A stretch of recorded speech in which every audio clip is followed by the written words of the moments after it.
If you went and you told 10 people, hey, have you heard of Rank and Rent digital real estate? Guess how many of them would say yes? Zero. It baffles me. I've made millions of dollars from this freaking business model that nobody knows about for the past couple of years. By the way, you can actually find my tax returns if you look hard enough. I'll just say that. I do not say anything unless I can prove it. So I want to explain what it is and what it isn't. This is what's interesting about the term digital real estate. The term digital real estate has gotten really popular. It's gotten really catchy because of Bitcoin and the metaverse and NFTs. This is a term that was not really used 24 months ago. Not near as much as it is now. It's kind of like this shell for like a lot of things. But a couple of years ago, no one really used this term digital real estate. In the purest form of what digital real estate is, that is what Rank and Rent digital real estate is. So think about real estate in and of itself. Let's talk about buying tiny little homes or 3-bedroom, 2-bath homes.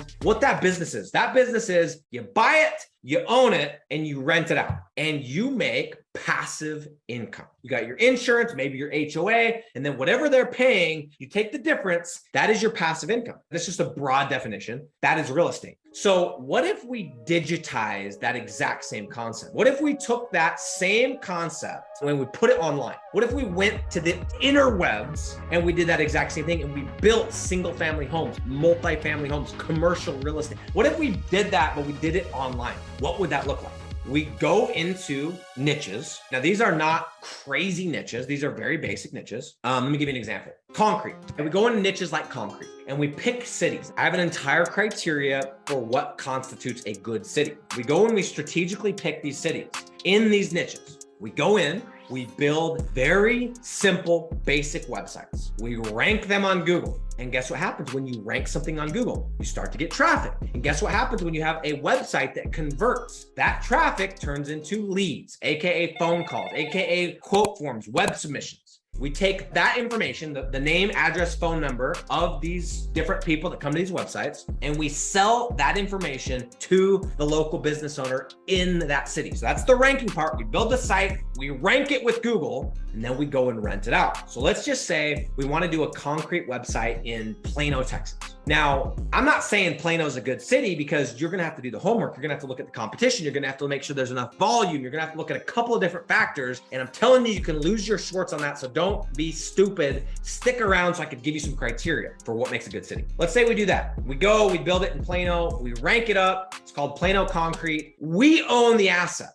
Then what we do is we find a business owner in Plano that covers Plano. And we say, hey, Mr. Business Owner, I'm going to give you all the calls, all the web submissions from this website. You're going to rent it from me for $1,500 a month. I have a formula and a tool that I use to come up with the price. We come up with the price with this formula. We stick them with the price, do a 6-month to a 12-month contract. Boom. Guess how much it costs us? Well, if the site is ranked and we're getting all organic traffic, it's costing us very little. I have websites right now that I make 80 to 90% profit. So if I'm charging $1,500, I'm literally making $1,350 in my pocket. 85 to 90% right in the pocket. That's this business model. And then guess what we do? We do it again. We do it again. And we do it again. And we do it again. And once you do it once and you make $1,500 and you go, holy shit, that's it? You know what you're going to do? Every single one of you, when you get your first deal, you know what's going to happen? You're going to have this moment and you're going to go, why don't I have 10 of these? Why don't I have 50 of these? Why don't I double my price and go to 3,000 or to 2,000 and do 50 of them? Because 2,000 times 50, guess what that equals? $100,000. This is the realization I had back in 2020 when I went all in, because I've been doing this. I've been dabbling and messing with this industry for 6 years, but I went all in 2020 and I realized, man, if I got $1,000 coming in, why don't I just do this 100 times? Or why don't I go to 2,000 and do it 50 times? That's how I'm going to get to 100K. That's how I'm going to get to become a millionaire. And I bet there's a bunch of you that are watching this right now, and you're probably like I was. And when you were 18 years old or 20 years old or 25 years old, you open up your little journal or your little goals and you're like, I'm going to be a millionaire by the time I'm 30.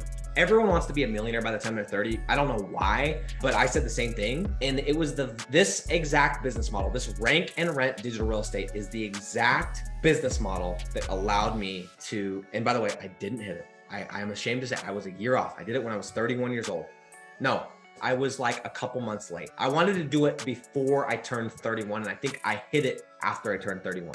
Anyway, I hit it. And it was through this business model. So that is it. That is Rank and Rent digital real estate, guys. Building simple properties on the internet, very basic, tiny micro websites, ranking them in Google, taking the phone calls and selling it to a local business owner that wants the leads.